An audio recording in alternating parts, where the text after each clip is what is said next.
দেশের মানুষ তো এখনো শাবনূর আপুকে চায়। দেশের মানুষ ওনাকে শুরুতে যেভাবে দেখছে গল্পটা ওনাকে ওভাবেই গ্রহণ করছে। আমাদের যুদ্ধটা চলমান আছে না, সেই তো গল্প শুনে বলে যে কালকে শুটিং করে চলো। উনি বরাবরের মতো নতুনদেরকে যথেষ্ট প্রাধান্য দেয়, আর উনি একজন খুবই হেল্পফুল পারসন। সে জায়গা থেকে আমি খুব হ্যাপি। আপনি তো সবচেয়ে বেশি আলোচনায় ছিলেন শাবনূর ম্যামকে নিয়ে, তাকে নিয়ে কাজ করবেন বা কাজ করার সামনে আসছে এমন একটা কথা শোনা যাচ্ছে। অনেক দিন হয়ে গেছে আসলে, কিন্তু সেই কাজটা এখনও আসছে না। আপডেটটা আসলে কি? না, কাজ তো আমরা করেছি। আমরা প্রায় প্রথম লটে 6 দিন শ্যুট করেছি। তো এখন আরেকটা ক্যারেক্টারের জন্য তাকে একটু শুকাতে হবে আর কি বেসিক্যালি। তো আমাদের যুদ্ধটা চলমান আছে। আমরা গত মাসে স্টার্ট করার কথা ছিল, কিন্তু যে কোনো একটা কারণে করতে পারিনি। তবে ইনশাল্লাহ খুব দ্রুত স্টার্ট করবো ইনশাল্লাহ। শাবনূর উপর বডি ট্রান্সফরমেশন নিয়ে অনেক কাজ করেছেন আসলে, আপনি চেঞ্জ করছেন, একটা দেশে আলোড়ন সৃষ্টি হয়েছিল। ট্রান্সফরমেশনটা আসলে কতদূর, তিনি আসলে কতটা শুকালেন বা দর্শকের সামনে কিভাবে হাজির হবেন? না, গল্পটা হচ্ছে দেশের মানুষ ওনাকে শুরুতে যেভাবে দেখছে গল্পটা ওনাকে ওভাবেই গ্রহণ করছে। এখন গল্পের ক্ষেত্রে ওনাকে আরেকটু শুকাতে হবে, এখন সেটা নিয়ে আমরা চেষ্টা চালিয়ে যাচ্ছি।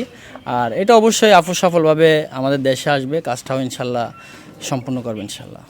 প্রত্যেকটা ডিরেক্টরের ইচ্ছা থাকে সিনেমায় আসলে কাজ করবেন বা সিনেমা ডিরেকশন দিবেন। শাবনূর উপর নিয়ে কাজ করছেন, আর কাকে কাকে নিয়ে কাজ করার ইচ্ছা আছে?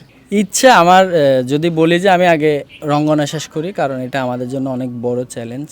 কারণ আফু তো বাংলাদেশে অনেক দিন ধরে কাজ করতেছিল না।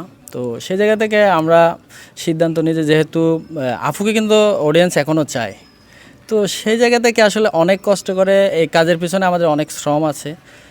আফুর জন্য আমরা প্রায় 1 বছরের বেশি ওয়েট করছি। তারপর সে দেশে আসলো, মহরত করলাম, শুটিং স্টার্ট করলাম। তাকে আসলে অনেকদিন ধরে দর্শকরা দেখছিল না পর্দায়, তাকে যে নিয়ে আসতেন বা সবার সামনে, চ্যালেঞ্জটা আসলে কেমন ছিল? এটা আসলে বরাবরের মতো কঠিন, খুবই কঠিন ছিল। না, একদিন হুট করে শুরুটা হচ্ছে আমাদের হাতির ঝিলে।